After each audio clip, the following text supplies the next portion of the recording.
In this video, we are going to be looking at variation. Now in math, when we deal with quantities or say parameters, it can either be constant, that is a constant, or it can be a variable.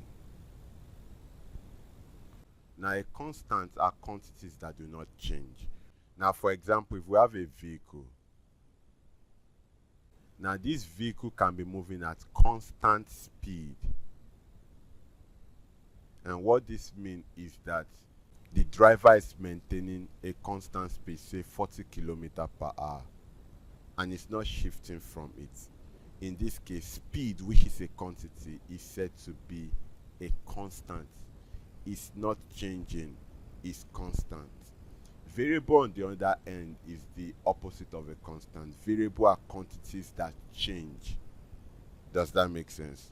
For example, if a driver is moving, and in this case speed is a variable, it then means that sometimes it's at 60 km per hour, other time it fires up and it's at 120 km per hour.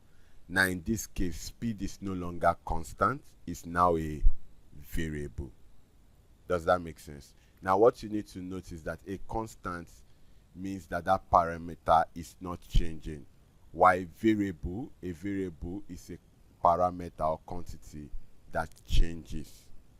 And it's from variable we get variation, because variation means variables that change.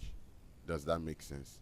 Now having said this, in the next couple of videos we are going to be looking at 4 types of variation. The first is what we call direct variation.